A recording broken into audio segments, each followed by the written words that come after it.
We are so back. I almost forgot how to set the show up in the morning. You know, after you don't do a show for 2 weeks, you almost forgot what it's like to do a podcast. It all comes back, man. It all comes back. Market's in shambles. Never more bullish. It's so crazy, man. It's just one of these things about markets and about the way money works. That, you know, it could get a lot worse before it gets better. That's for sure. And, you know, maybe bullish news for crypto is actually really negative for the price. I tweeted the other day, I think somebody was talking about, you know, what if Trump does a, you know, USA made cryptos or tax free or whatever. I'm like, bro, people are going to instant dump that, dude. It's like people are going to take that money off the table, man. So we may get some really, really bad corrections in price here. Who knows, man? But for crypto as a business, it's hard to be more bullish than it is right now. And you just got to continue to move forward. Chris, how are you doing, man? Did you enjoy ETH Denver? What's good? What's good? Bro, ETH Denver was a blast. Met a ton of people. Just kind of had a lot of team time that we just kind of grinded out a lot of the things that we were finalizing. So I think all in all, it was a pretty solid success. What about you, bro? How was the vibes? Adam, bro, we had some good chats. That was a dope weekend.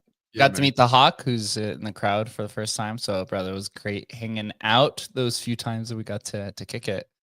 Waiting for the Hawk to get his Hawk promise to post about because he's a big airdrop farmer.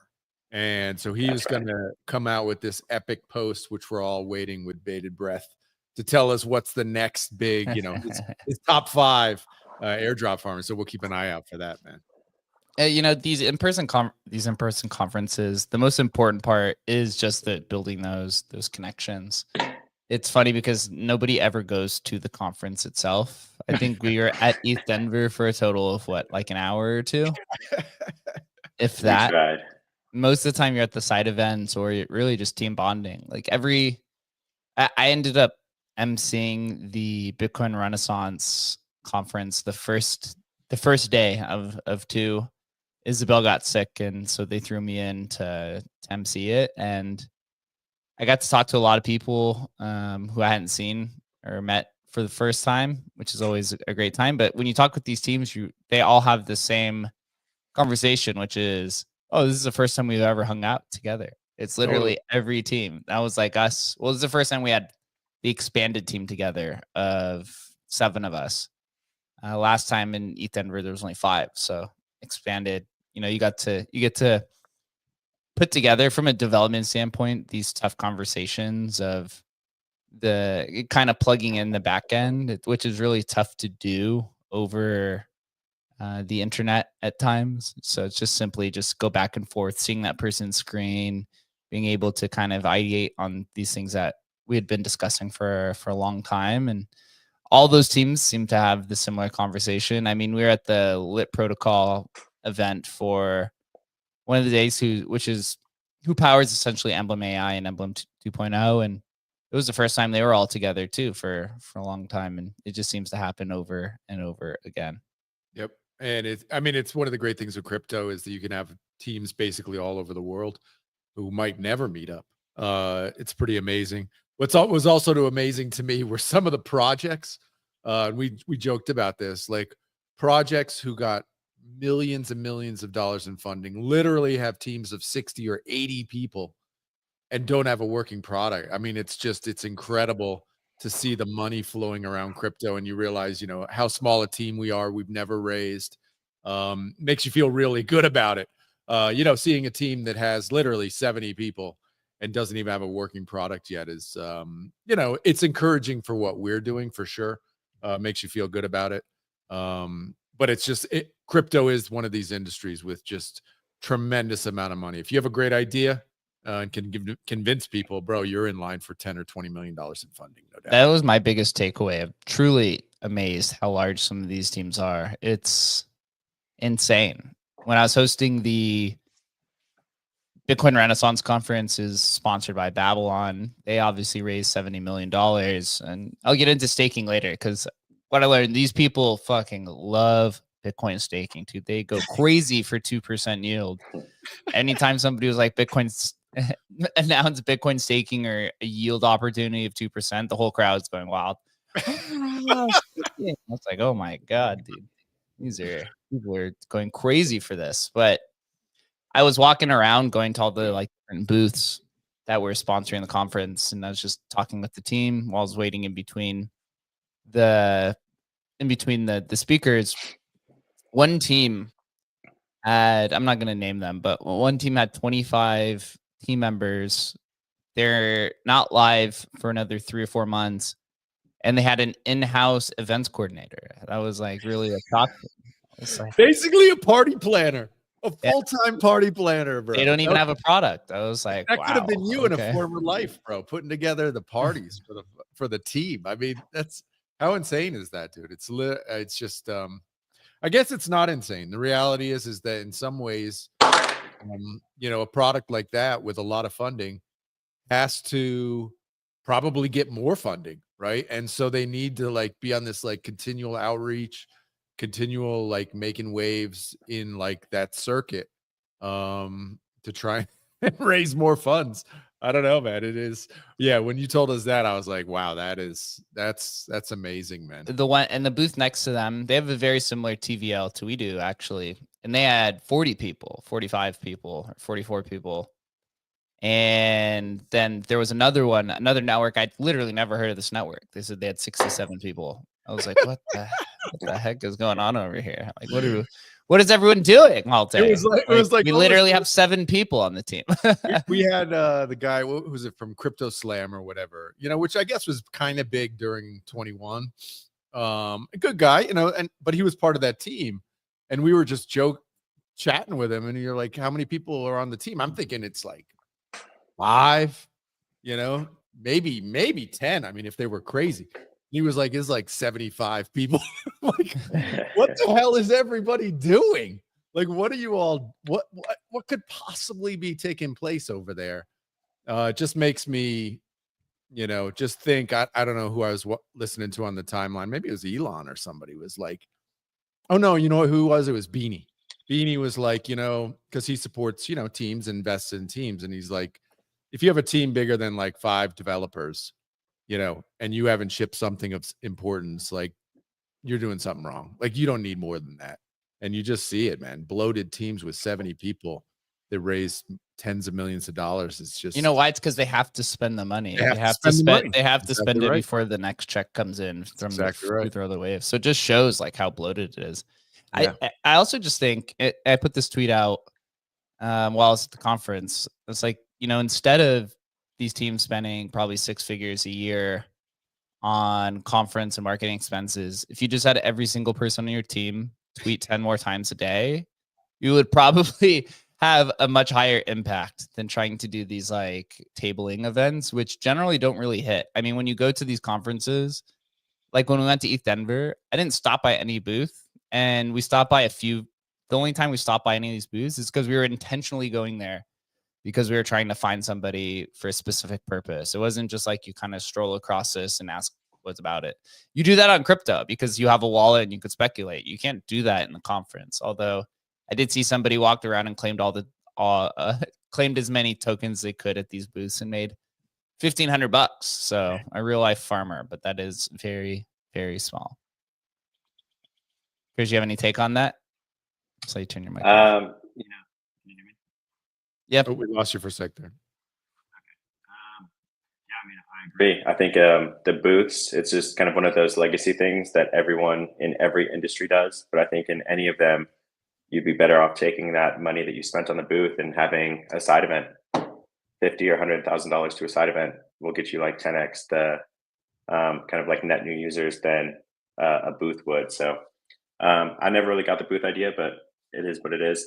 As far as like Ethereum Denver as a whole, I mean, it seemed like the energy was decent there for how the market was. It was kind of whiplashing, but there was some good people there. I think it was just cool to see. I think it started last year with kind of, you know, you guys out in Bit Denver and things like that during the same time. And I think, you know, the tribalism is just getting less and less each year by default.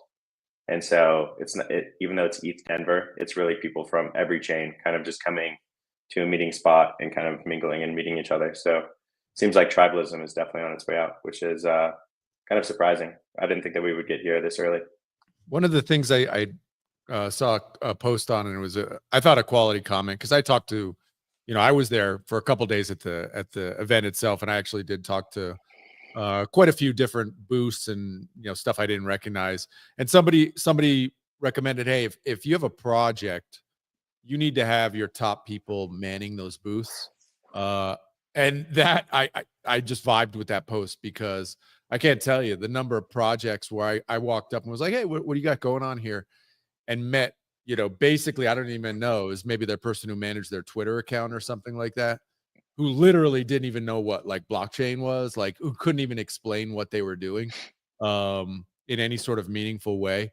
Was like, it was like half the projects. That was an interesting point. And then on the opposite end, I met people you know, who were basically the founders of their projects, and, you know, we had great convos and stuff. So that was another kind of takeaway, you know, just to, you know, when we become a 70-person team, to know that if we ever have boosts, which we probably never will, but if we did, you got to have your top people there, because Jesus, the lower level guys just can't even, they don't even know what they're talking about, which makes your project look like crap, frankly. I would say the right emblem size or team size is probably like 11 to 13, maybe like 13 at most. Like once we start building up the dev team to even larger, you start questioning what are the even purpose of these other people. Like I have no idea, but I guess that's what VC does. Sometimes it's more money, more problems. But in terms of the side events, the Bitcoin Renaissance conference, that was probably like my favorite side event so far. I mean, definitely put a lot more money into it. Babylon team, dude, people love staking. I don't know what it is, but maybe it's the simplicity of it, or just people in the crowd just have a higher average net worth than the average side event. So staking, you know, a few $1 million to get 2 to 5% is something that's very attractive. But that seemed Babylon, I learned, is a lot more popular than I actually thought. I didn't even realize they have 50,000 Bitcoin staked into their protocol. I was talking with their team. They claimed that there was only 250,000 Bitcoin. That is what you call it, synthetic Bitcoin, which is like wrapped, or it's on stacks, or it's TBTC or Babylon BTC or whatever the hell it is. I thought it was a lot higher than that. I was actually quite surprised. I think the industries are now starting to change their mind that they want to put their Bitcoin to work, or they want to plug their Bitcoin into these various ecosystems, kind of like what we see with Odin Fund. And maybe we talk about that next. Nothing else, boys? You're just done? Nothing else with Well, the... I don't know. That whole I won't get too deep in that Bitcoin staking yield thing. Where's the yield coming from? For me, I shake my head at it. Like, and I've had this discussion, gosh, when I was in Dubai, years ago now. I told you guys this was the topic of conversation to huge Bitcoin whales over there. I mean, people with hundreds of thousands of Bitcoin. How can I get yield in Bitcoin on my Bitcoin without risking my Bitcoin? That was like the entire thing. And it's like, again, where is this yield coming from? Who on earth is borrowing Bitcoin? Because you can't do anything with Bitcoin. What are you borrowing it for? Where's this yield coming from? Man, I don't know, bro. It seems like smoke and mirrors to me, to a degree. I mean, I don't know. It still does. Even after hearing the talk and listening to the whole thing, it just feels like this isn't a thing where they're like doing something. It's a little bit of a Ponzi to me. And, it might be very interesting Ponzi. It might be the best Bitcoin Ponzi, but it's still a Ponzi to me. Skeptical Not to say, hey, you don't do it. Maybe it's the least risky option to get some sort of yield on your Bitcoin. But, history tells us there's no such thing as zero risk for a yield or a return. There is a risk. So, there is no risk-free solution to get yield on Bitcoin. I don't see it. Yeah. Some of the other conversations that were happening at this conference specifically, there was this debate of L2s and applications versus kind of building on Bitcoin. There's so many L2s. I think there was 3 different Bitcoin L2s, but they were kind of L2. There were 3 different Bitcoin L2 panels, but they were kind of packaged differently. They're packaged between scalability, utility, and I forget what the other one was. And all 3 of the conversations kind of all circled back to the same thing, which is like, what is the point of the L2? how do you bring users to this L2? And it didn't sound like there was a clear answer, to be honest, from any of these. Like you had all of them up there. There was Stacks. There was like B2 Network, I think was there, a handful of other ones. And honestly, I don't think I got a clear answer from it. Might not be, the answer might not be as clear today, or it might not even be the right answer. But it always just comes down to what's the point of this?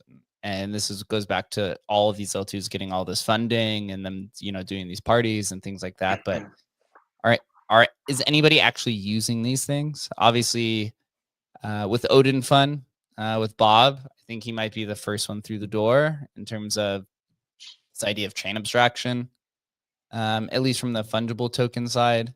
I don't know if you guys saw the stats from yesterday or that Bob had put up, but 250 Bitcoin in volume in just 24 hours, 5,000 new users, 69 bonded tokens. This is just from yesterday. So you're saying almost $25 million in volume just put up yesterday. Is this the killer Bitcoin L2 application? Obviously, he's using ICP on the back end. You could kind of bucket this as chain abstraction. Chris, do you think that this is the first application through the door that is going to kind of lead Bitcoin into this next iteration of applications and utility and things that they can do with their Bitcoin? It seems like it's definitely beneficial for runes at the very least, right? You have all these tokens. Once they get bonded, they get launched to runes. So that's a pretty big advantage that something like runes would have over BRC20 at the moment. Is it the first killer app? I mean, it looks like it has some early traction. It's doing more traction on that platform than like Magic Eden is pretty much doing for all traditional or legacy runes combined. So, I mean, it's got some cool moves. I think it once again reinforces the tribalism in this industry is diminishing. But I mean, we talked earlier about how Ethereum isn't just Ethereum Denver. Ethereum Denver isn't just Ethereum. And this is another example where people, 6 months ago would have said Bitcoiners will never trade on ICP. And here they are trading on ICP and not even complaining about it. So I think that it's a move in the right direction. And I mean, I want to see applications on Bitcoin or using tokens that were created on Bitcoin in different applications, and this kind of fits that niche. So I think it's much needed and much celebrated for sure. It's got a little FOMO wave. I saw it on the timeline. People were definitely FOMOing a bit. So, not surprised by those numbers. We'll see if it can catch a runner. I mean, the most important thing really is, one or a handful of these really needs to move. And that will bring in more interest and stuff. It's like I don't know, what was I looking at? The AVAX, there were some AVAX, tokens that ran, right? And people talking, they got 50Xs, you basically it was the BOEM model. You sent your AVAX in and got some distribution of tokens, and people were, gloating on the timeline about 50Xs and blah, blah, blah. Can that happen here? If it can, it could catch some, some real attention on the timeline. And yeah, we'll see. I don't know. It feels like meme coin cycle's kind of dead, but meme coins aren't going away. And this, if you catch runners, the timeline gets FOMO again, so yeah, we'll see. What's the biggest one on here? Is it the Odin dog? Is that the biggest one? So looking at the stats, you have 16 coins that have traded over $1 million in total volume. The top coin is Odin Dog, which is 21 million. The second one is Odin Cat, which is 3 million. Bob deployed both of those initially started. Sparks to Odin also, I believe, is part of it. And then Satoshi Nakamoto. And then the fifth one, so you have 5 that are over $1 million. Super X, which is actually an exchange. So an exchange dropped its own meme coin on Odin Fund, which I thought was kind of interesting. Some outside participation I was actually kind of surprised by was Super X. I think Blue Toshi is just like an influencer. I did see the MF Pers were in here as well, and that was pumping yesterday. So seeing some, I guess you'd just call them like non-traditional or non-native Bitcoin ordinal communities coming in and participating, I think is really bullish. There's only one token that has over 1 million in liquidity, which is Odin Dog. Then there's 5 that have between 300,000 and 100,000 in liquidity. So there's been, and then you can obviously LP these with some Bitcoin. So it is getting some traction, which is nice. I think just chain abstraction in general is something that we have been, banging the drums on Emblem for 5 years, right? It's something we've been doing forever as well. So now having this fungible token side of people participating in, I think is just incredibly bullish for the ecosystem. And it's great for the L2 space because it'll familiarize users with depositing. I think that's just the main thing or the main issue. Like with Arch, for example, that's about to come up. There is no deposit. You kind of just sign in with your Xverse wallet or your Unisat wallet and you just trade. Whereas things like Odin Fund, right, or things like Emblem or things like Merlin or Stacks, you essentially have to bridge or deposit, I think is like the new word, right? So instead of saying bridge, you say deposit. That seems to be the more user-friendly. It's like when meme coins were rebranded from shit coins, right? Or when crypto is rebranded to Web3. That's like the new term people are saying is just deposit, but it really just means bridging. Yep. So getting the Bitcoin community familiar with this, it just leads to all kinds of other opportunities. Maybe at some point in the future, you do get into this like fragmentation issue where you're just kind of spreading out this already low liquidity environment.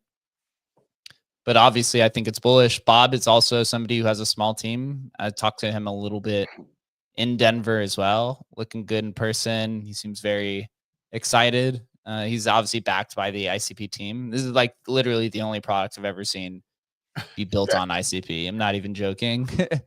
Like they've been Definity ICP. They've been a meme forever. Like that was like they were the total joke of the industry for a long time. Even though they raised they raised a lot, man. I think they raised like $1 billion or $2 billion in 2017. Like an insane amount of money. Like it's probably just an infinite treasury that they have. So they basically can, they could champion Bob and the team and just back it with an infinite amount of money, and we'll see where it goes. I have stated some of the longer term issues maybe that are going to come up on the horizon if they want this to be something more than just a meme coin platform, which is this issue of, I think, withdrawing the runes for a long-term project could be an issue in the future. For this example, if I launch a token on, or if I launch a rune on Odin Fun, and then it gets bonded, and I have 500 people who now own the token, I now have to essentially convince 500 people to withdraw the token, right, to go participate in these other ecosystems. So you're kind of siloed to it. On the other end, I expect what's probably going to happen is ICP is just going to lean into the Bitcoin abstraction applications, and they're just going to build a runes lending platform. You already have Good, who's doing the WinBTC, which is like a Bitcoin predictions platform. And so you could just take basically the CKBTC, which they're using on the back end, to just plug into all of these other ecosystems. This is what I'm kind of expecting they're going to do. Maybe they do something else. I know they're leaning into building or kind of attracting Dog and Magic Internet Money and some of these existing runes to just use their liquidity pool, which honestly, not a terrible idea, because you do have liquidity that's kind of circulating around in the ecosystem, not really leaving.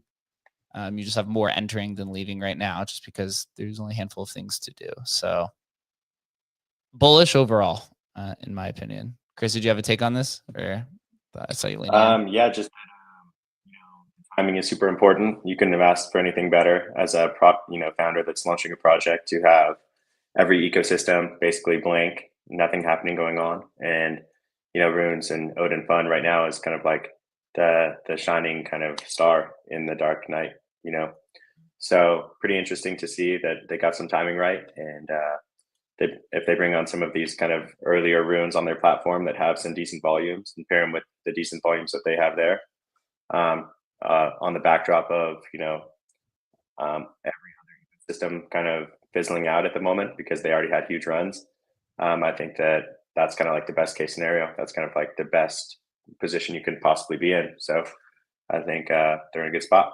Yeah, sorry, Jake. It would kind of be worth their while to put in some liquidity just for like Dog and stuff, just to attract Dog users over. It would seem like, to me, if they could assist that liquidity. You have to think about what Magic Eden is going to do here.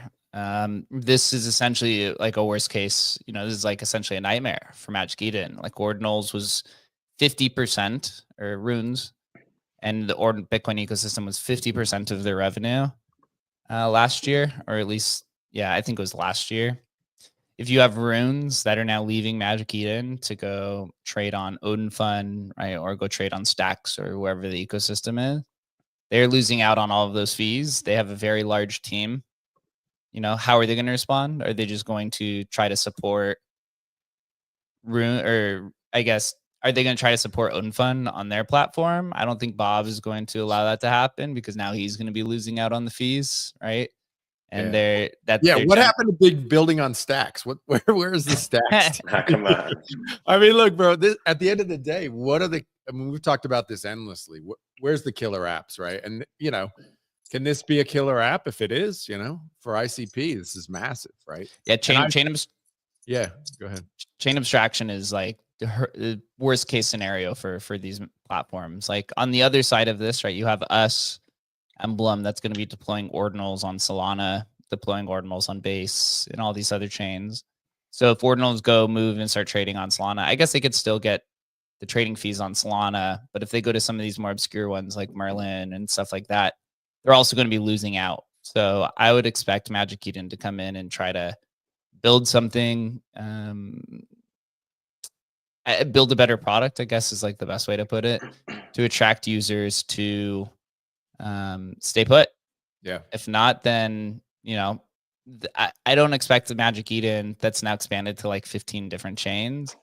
I was looking at the volumes the other day of all these other ones. It's not a lot for like abstract and ape chain and stuff. So I don't expect them to go down with a fight. The marketplace business is tough, especially in this like chain abstracted world where assets are going to start moving around to different ecosystems. It's that's something that I would actually kind of want to keep my eye on. Go ahead. To be honest, the ICP guys should be pumping the crap out of these coins, man. They should be like literally the whales. This is like the small secret in, you know, crypto, not so small secret, I should say. It's like, dude, when the people with real money pump stuff, like, you know, whoever, Justin Sun or whoever, you know, will pump a meme coin on their chain. Like, this is what attracts people. Like, if one of these tokens went to $100 million today, people would get like psyched, and more people would, you know, it's the way it works. But yeah, we'll see if the ICP guys do that. They're going to be like AVAX, start a Yeah, foundation. dude. We're just going to ape meme coins. Just on our ape meme platform. coins. I mean, it's like the Solana founders. Like, I like this one or whatever. CZ's pumping. I don't even know. Dog shit coin 2.0, whatever they are. Broccoli. You know? Yeah, broccoli. When he's pumping broccoli. What it was the he did. You know, he did. Ronald Nino the other day put out a meme coin, and you know, CZ puts out the obligatory. You know, I'm not endorsing this at all, but here's a post about this meme coin post, you know. But that's what you need to do. And he's smart. He knows exactly what you need to do. You got to attract people to it. And well, we'll see. I haven't seen anything from the ICP guys. I don't even know who the fuck they are, but they should be doing this. If they were smart, they'd be doing this.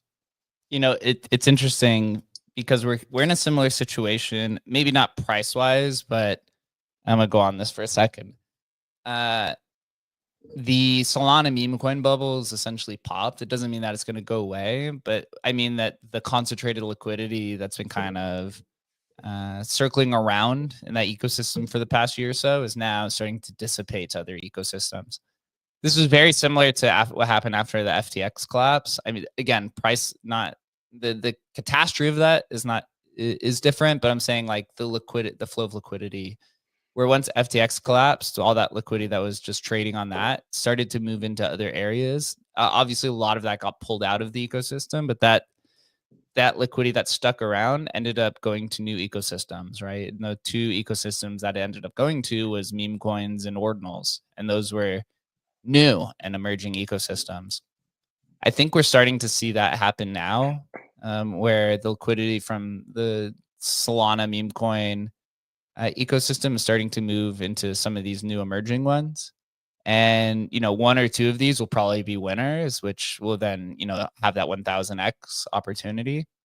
I think it's really deciding what it is. And the reason why it's starting to be noticeable is I'm starting to see these different types of ecosystems pop up on my feed every day. Like we just talked about Odin Fund, right? Which did about $20 million in volume yesterday. You have the AVAX meme coins, where there's like 3 or 4 AVAX pre-sale meme coins that have now done a 10 or 20x or so. You saw the abstract NFT ecosystem was something that was pumping for a little while. You have this Kaido ecosystem with like InfoFi, SocialFi, kind of time.fun ecosystem that's starting to emerge. And I think it's important to kind of play around in these because probably a few of these will probably end up being, you know, long-term and sustainable. And if they are something like Solana meme coins or ordinals, you know, if you got in early, then you actually understand the ecosystem as it evolves, and you're able to make, you know, outsized returns because you have that type of knowledge that nobody else really does, just because you stuck around and kind of learned the culture and the little intricacies and, you know, the different players who gravitate around it and such. And so, Chris, I'll just ask you: are there any of these that you think, you know, may emerge as a winner, or do you think it's too early to tell, or anything that captures your attention? Yeah, I mean, I like the Runes ecosystem. I think liquid tokens on Bitcoin make the most sense. I think Runes is the best implementation of that idea. It's really just kind of the idea of concentration versus dilution. And, you know, you're on Solana, like you said, or you're on some of these older Ethereum chains or L2s, you're trying to pick a winner. It's really difficult to pick a winner because there's just so many coins, rather than being in the ecosystem from the very beginning, something like ordinals or runes. And there's only a few top projects that you can kind of shoot for. So in terms of like hitting a target, it's much easier because there's just, less quantity but higher quality for the few that there are. So I think that that's kind of a good way to play it. And I think seeing all these new infrastructures come up on the Runes protocol is exactly what you would want. If you were looking to invest in an ecosystem, what's going to give it staying power is new waves of users continuing to come into the ecosystem. And the way that that happens is through new applications coming on the ecosystem. So I think that that's like the highest kind of probability to hit, just because Bitcoin's so big, the infrastructure is kind of pouring in and out. And I think it's got so much less dilution than these other communities. So if I was looking somewhere, I think I'd be looking there. Are you playing around with any of these ecosystems? Anything that captures your attention? Not yet. I think, following, Pio and those guys, they're high on AVAX, but I don't know if that's, a paid shill or whatever. They may be getting some like funding from the AVAX Foundation. I don't know. Obviously the meme, this is, wait, what was that? You cut out. A lot of AVAX fans in the last couple of weeks out of nowhere. Yeah. I don't know. Seems suspicious. I agree. Seems sus, right? But hey, AVAX guys aren't stupid. And, those coins run up to $100 million or something in an afternoon. People get excited. Like, look, it's on our timelines. We're talking about it right now. So whatever, the red chain they're calling it now, is that going to be the hot chain? I don't know, man. Who knows? Attention's moving with people FOMOing and in theory making money.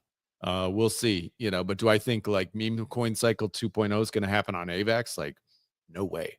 Like it may happen for this week, like it happened on, XRP 3 weeks ago. Do I think it's going to has sustaining, long-term value over there?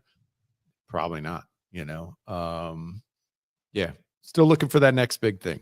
We talked about this at the house of AVAX is like that one chain at the ETH Denver house. AVAX like that one chain that continually has moved with different narratives to figure out what it's going to be. I don't think they've completely found it yet, but man, they're one of the only 2017 kind of tokens or L1s that have continually tried to throw stuff at the wall and figure out what it is. They did, right? They had ICOs last year. They tried to do DeFi. They tried to do NFTs.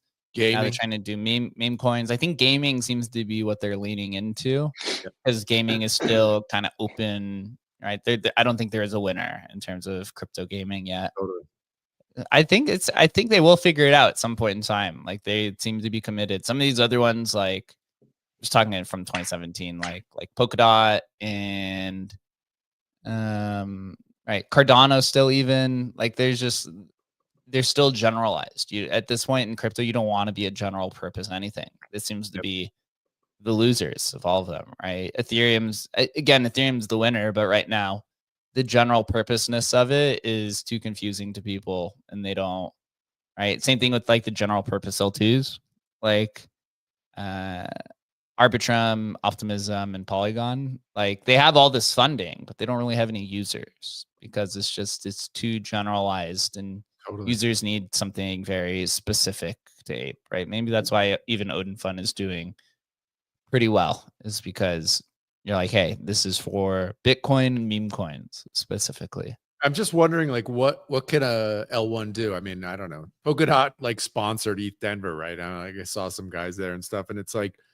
what do you do other than, I guess, give out grants, try and attract teams to build something on you, and hope that one of those things like is the killer app? Is there anything to do besides that? I don't know. You have to innovate. You got to innovate your way out of it. You can be this copy pasta chain, which just continues to try things. Right? This is kind of like what AVAX has done. I don't think they've really innovated in any way. They just continue to try to throw things at the wall and hop on the new narratives, which I don't think it's a good or a bad thing. It's still kind of to be determined if that's the winning route to adoption. But the other way is to just, build something really cool. I mean, you look at ICP again, they built a lot of their infrastructure catered towards Bitcoin abstraction. Like those are, maybe Bob was one, but I know for a few years they've been kind of building towards that. And maybe that hits. Another case would be something like Near, who's been building their L1 towards AI.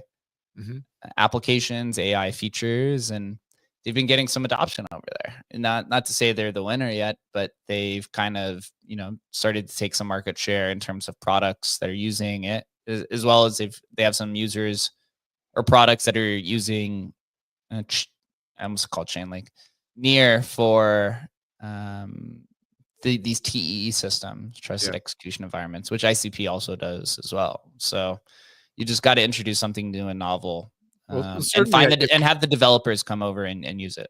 Yeah, I mean, I give Near and them a better chance. Like I met some guys there who were doing, L1s from scratch for AI agents, and it's like, what are the odds that they're going to win? I put it at like as close to 0 as possible, right? While Near, which already has existing infrastructure and all the stuff already built, wanting to attract AI in their case is actually like that could work, So in that way, existing kind of established L1s still have this advantage of any new L1 trying to start up. Like if Polkadot leaned into whatever gaming tomorrow, I'd give them a way better shot than a brand new L1 focused on gaming, right? It's just because they have this existing user base. People know about it. If something happened on Polkadot, like we'd all go over there tomorrow. Like it wouldn't be a problem because we understand it, but these new L1s, it's a tough, very, very, very tough sell. Yep. In other news, or at least I think a sector that I am pretty confident is going to have a winning use case at some point, we're also building in it, is the DeFi AI sector. Obviously I'm biased because we are building in it, but to me, it makes a lot of sense. And there's a few tokens that have actually caught some attention recently. They continually come up on the feed. Hayanon was actually like the number 2 token, I think, today on Kaido's social graph for most talked about token. There was also another one called Banker that popped up recently on Base, which is another DeFi AI product. Obviously, we're going to be releasing Agent Hustle V2 here pretty shortly as well, like a few things left to do, and then continue to build on it. To me, this narrative makes just a ton of sense. It's just text to, I guess you just say text to on-chain, right? And the text to on-chain could be a transaction. It could be staking. It could be, a lot of these different types of use cases. And, first, and because we're building one, I have kind of a front row seat to see what's possible. And pretty much all of it is possible. Text to anything. It just seems like the easy way to onboard normies, although the normies are not going to come probably for a while, but you're kind of building for this kind of future. And it seems like this has a lot of attention. You also have Griffin, which has been catching some attention, although it seems like their users hate them for staking for coffee or something like that, which is kind of funny. And then Wayfinder, which is the one that's by Parallel, has a lot of attention as well. And from the previews, it looks really good. So I think there's going to be a lot of winning products. To me, it kind of just like the Telegram bots on steroids is kind of how I see it. The Telegram bot business generated over 1 billion in revenue last year between all of these. And this is almost the same thing with just infinitely more utility and programmability. Because what are these DeFi AI products? It's essentially a wallet that's inside of this like terminal. And in this terminal, you can basically talk to it like an AI, or just as you would with like ChatGPT. And then depending on how the builders, create this terminal, you could do things like with Griffin, I think you could like stake your Solana and manage it. With Banker, you could literally tweet or post that you want it to buy different types of tokens, or things like Hayanon, where if you go on right now, you could just bridge different tokens and have it swap. And we have a handful of things that you could do with Hustle, with like LP on Solana, and do some conditional trading and things like that. So I don't know, what is your guys' take on DeFi AI? As it does seem like it's caught the most attention now in this like AI sector, since I guess you could say all of the tourists have been washed out. The chat bots have all died except AIXPT. Although AIXPT hallucinates all the time. It like contradicts himself literally continuously, so which is pretty fun to watch. But all the others, I mean, you see them in your replies now. You know, you just them. But I think Banker has been on my timeline quite a bit. Obviously, we have a few, friends and stuff who are using Banker, obviously bought the token and stuff. I think for me, the idea of like tweeting out transactions is not great. I don't think that's, I mean, I think it's gotten really good traction as far as like mind space awareness. So that, is a win for those guys. But I can't really see the long-term, appeal of that. Other than what we did kind of with stamps on X and stuff, where you could tweet out and kind of do a mint, which was like a fun social experiment. But other than that, I mean, I don't think people want to broadcast their general transactions on X. I don't see the long-term vision of that. But I'm not fading it as far as like a nice marketing tool. And I'm sure they have other stuff building on the back end to be probably a lot more similar to what we're building with Agent Hustle. So yeah, obviously very excited about the idea of this kind of, talk to chain and it just stuff happens is what we're building for. And pretty excited to get the team together and actually like move the ball forward pretty substantially here, over the last week and going over the next couple of weeks, hopefully get Hustle 2.0 launched so people can play around with it. Yeah, I think all we have left is there's like remove liquidity or increase liquidity, like a few LP things, and then some database, and then it's pretty much going to be live. And then I've literally we have an entire list of 10 to 15 different features you could do. And it's been fun watching the industry grow, because you look at things and you're like, oh, that looks good. Or you look at things and you're like, nah, I don't know, maybe not. Because that's what we did when the AI sector took off. Was our whole community wanted us to build a KOL bot. We were like, no, absolutely not doing that. That is going to die so fast. And it's exactly what happened. So it was the right decision. But to see what users actually want is the tough part, because what we're trying to build is not something for an advanced trader. We're trying to build something for just the everyday goer. So the majority of people in our community, and whether it's the Emblem community or the Hustle community, they're not somebody who wants or who needs a transaction to process in 10 seconds or 5 seconds. They want to be able to interface with the AI, talk to it, come to a decision with it, get some outside opinions, some additional information, and then make a decision on what they want to do. And so whether something, processes in 10 seconds or 4 seconds or 20 seconds, like that is not as big of a deal. And that, I think, is a big difference between these Telegram bots versus what we're building and some of these other DeFi AI products. It seems like most of the DeFi AI products are building towards kind of the average person, whereas the Telegram bots, you need that instant settlement because you're trying to ape a ticker within a second or half a second of it kind of being launched. Yeah, totally. I mean, I'm actually really excited for, liquidity pools, which I've never even done, right? And I think most average users, they've never dived into like liquidity pools and that sort of crap. Like they just haven't done it.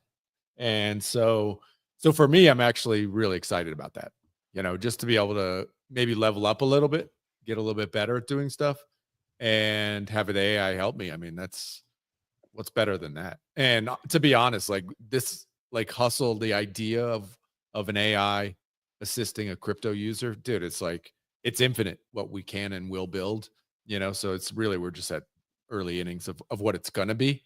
But the abstraction, I mean, we've talked about it enough. It's super bullish. Like, so if you're fading that as like a user of crypto, like you haven't used crypto because you know how shitty it is.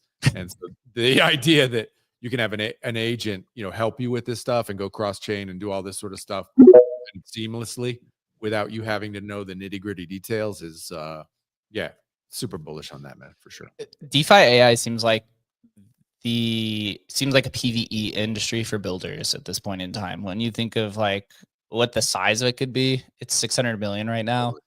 There's maybe 5 to 10 teams who are doing anything of legitimacy in this kind of sector. And to me, it seems hard that, maybe it is that there's one product that just consumes all of it. It's tough to know, but to me, it just seems like right now, whoever's in it, like it's an insane opportunity to just be, you know, one of a handful of teams trying to go for the sector that could be literally tens of billions of dollars.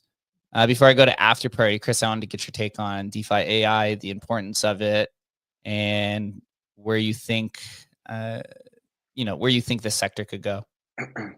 Yeah, I think crypto AI is like the biggest opportunity in the industry. I think like this washout was kind of like a huge blessing for anyone that is actually building directionally in that way. And it just makes total sense, right? I mean, how many people, the biggest onboarding kind of blockage is just the learning curve of crypto. And sure, a lot of these tools out there exist, but there's such a flood of tools that you don't even know which ones to actually use. So with Agent Hustle, giving these new users just the tools to use right out of the gate, having them with an AI agent that can answer their questions, that they don't have to feel kind of nervous or embarrassed to ask about, and just kind of like leveling that playing field to where everyone can come in and have opportunities and learn just at their own pace is like 100x advantage to what maybe a wallet is today. And so that interface level is a major opportunity. And it seems like Hustle, in our opinion, is obviously kind of like leading that charge and probably, you know, the best equipped to kind of tackle that. So I think the opportunity is huge. Totally. I mean, just think about the way you would learn, like whatever, providing liquidity. How would I do it? Like I'd go onto YouTube and like try to learn it. You know what I mean? It's like I'm doing a how-to video. This is just it's way better. Just way better. Because you're right next to it in the interface. Totally. And yeah, though what Chris had brought this up when we were in Denver of going about even learning it. Like a lot of people are generally embarrassed to ask these things in public of, you know, how to do liquidity pools or staking, in the fear that people may make fun of you.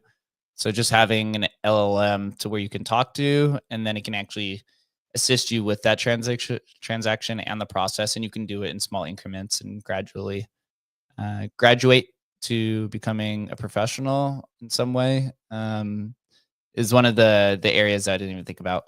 What's up, after party? Hey, what's up, MFers? Can you guys hear me? Yes, sir. All right. Thank you for letting me up on the space. I appreciate you guys showing up every day and building and doing what you do. I jumped in a little bit late, but did you guys speak about any like updates on like when you guys are gonna ship out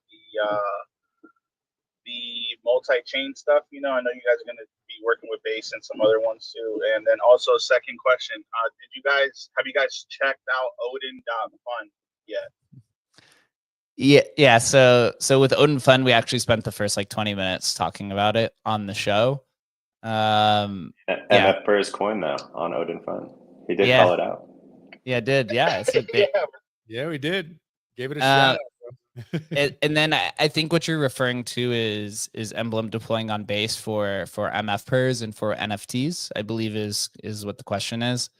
Yeah, that should be done real soon. We just finished our audit for the code, so we're actually just waiting for that to be published, and then we should be live to then launch the two different MF pers and Peepers collections, so ETH inscriptions to Base. But this is also available for any collection, whether it's, you know, ordinals or CryptoPunks or Pudgy Penguins or whatever they want. Like you could go to Base whenever you want.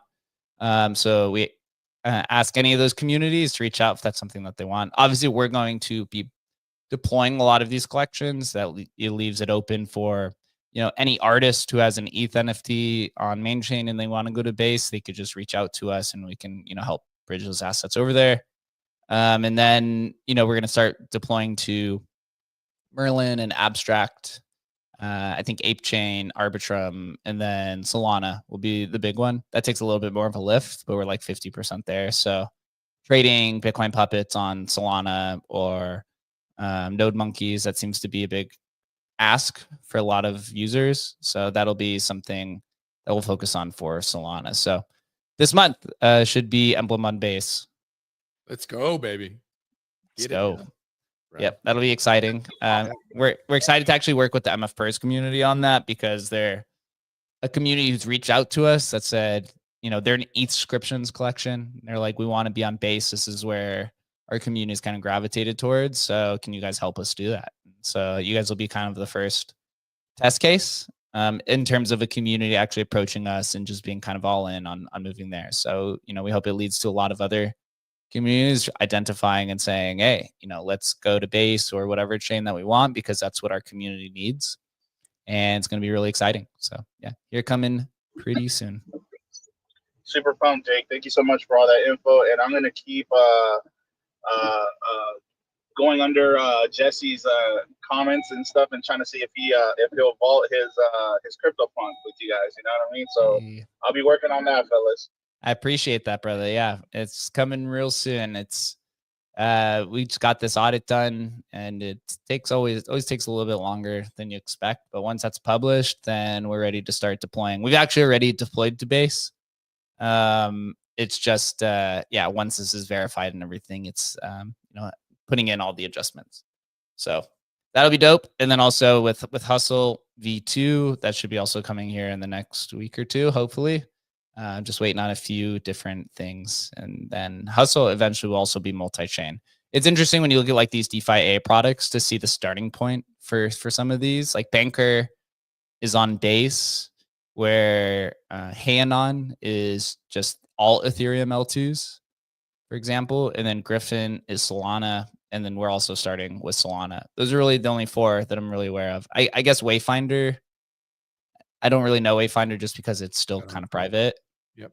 That seems to be the big one. I wouldn't be surprised if that shoots up to number one immediately upon launch, just because Parallel is like a gigantic company that's raised a ton of money, and they have like an insane community behind them. All of the top traders and crypto accounts are all big Parallel holders. So I would not be surprised if Prompt, I think that's the token for Wayfinder, shoots up to like $400 or $500 million. I would not be surprised one bit whenever that happens. I think it's supposed to happen this month, but it's exciting to just have everyone in there. It just adds more validation to the things that you're building.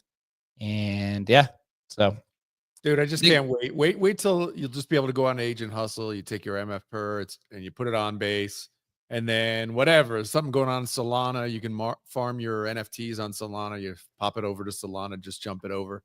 It's going to happen, bro. And it's going to happen probably, I would say this year, you're going to be able to use Hustle and do that sort of thing with your NFTs. It's going to be sick.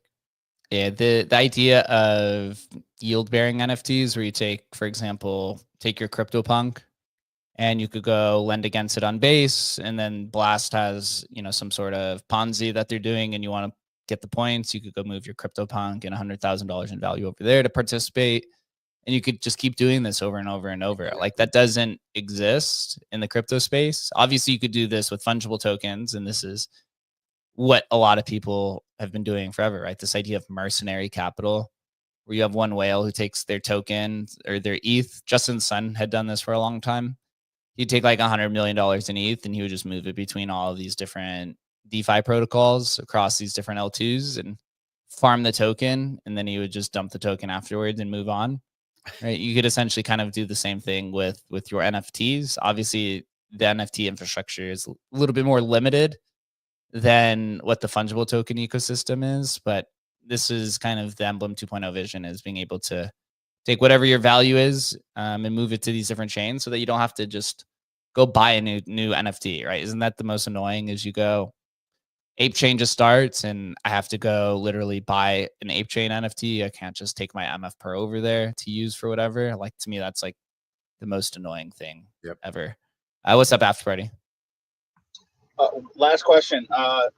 So if when the collections, like, let's say a collection has trading volume on the original platform that it was on, what is the process, or is there a process to relay all of that to, let's say, OpenSea or Magic Eden or anything like that? Yeah, we'd have to get in touch with Reservoir or OpenSea. You have to go really all the way down to the marketplace level, or even more to kind of the order book level, to be able to move that over. So unfortunately, it's not for us, because we're essentially Emblem's essentially an application that's built on top of the NFT layer, or you could say on top of just the token layer itself.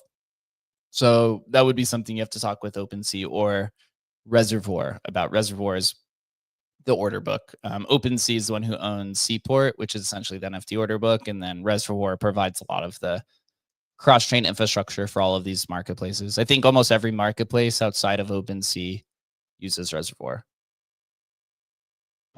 Awesome. Is it RESVIOR like on X for them?